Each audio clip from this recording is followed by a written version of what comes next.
There was a time in my life when I was trying to be the perfect studio musician, right? So when I saw a jazz tune, I whipped out my Gibson 175 jazz guitar with heavy gauge strings on it, and I tried to play like Joe Pass or Pat Martino or one of my heroes, right? And then one day, I had an opportunity to jam with Robin Ford. I mean, we were buddies. We had played together a few times, and he came over to my house, and I pulled up this very tune, and I played, I played like Joe Pass or Pat Martino or Wes Montgomery.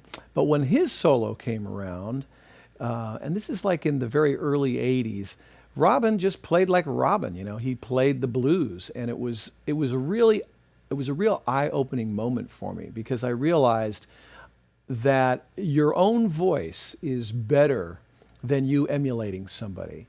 You spend all these years emulating until you come to a point where you're sort of a combination and an amalgamation of all those things. A little bit of Keith Richards, a little bit of Sonny Rollins, a little bit of George Harrison, a little bit of Eric Clapton, a little bit of Jimmy Page. It all works into the same big mixing pot and comes out.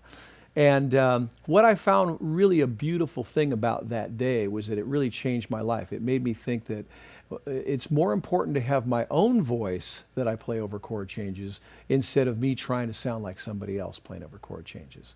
So thanks, Robin, for that cool little thing that happened way back then, probably 1981 or something.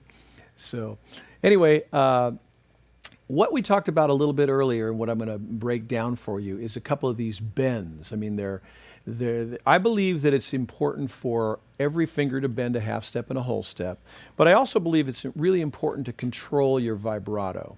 And what I mean by that is, if I take my third finger here and I'm bending to, say, a C, I should be able to bend straight and positive to it. We talk about positive bending, which means you're not searching, or you're just, there's a certain muscle memory, there's a certain pitch factor that goes into this. Your ear tells you when you're right on it, and you hit it. And everybody needs to work on that, in the beginning. But what's much more difficult is to control the vibrato. And what I mean by that is you should be able to go like this, no vibrato, and then add it later, right? You should be like a singer, like Frank Sinatra. You scoop into a note and then you add a little vibrato. So, like that. Now I can do that with that finger, second finger, first finger, pinky. I can also slam into the note where the vibrato is, you get the feeling that it's already going, like this. But I'm still right there with the pitch. I'm not too high above or too far below. And every finger,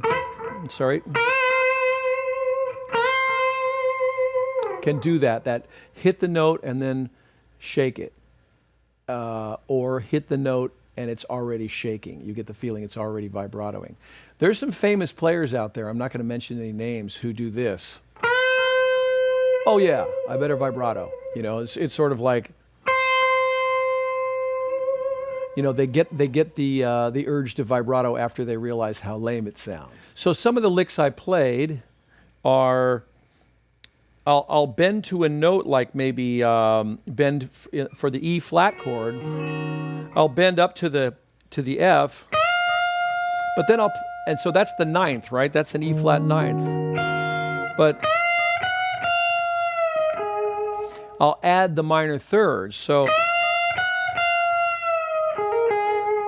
I'm getting, in a sense, I'm getting the F, then the F sharp, and then down to maybe the root of the 5 chord or the fifth of the 1 chord. So a line might be.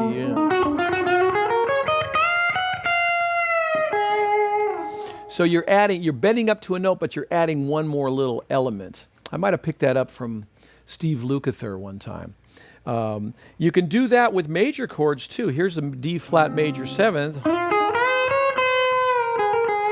So I'm bending third, I'm playing the third, the fifth, and then bending up to the major seventh.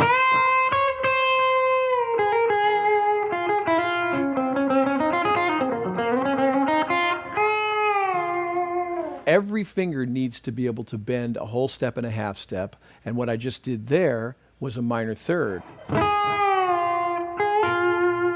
So that's what we're looking for. We're looking for control. You'll be able to bend notes, you'll be able to milk notes for all they're worth. And in a tune like this, I'm making the changes, but I'm adding the bends.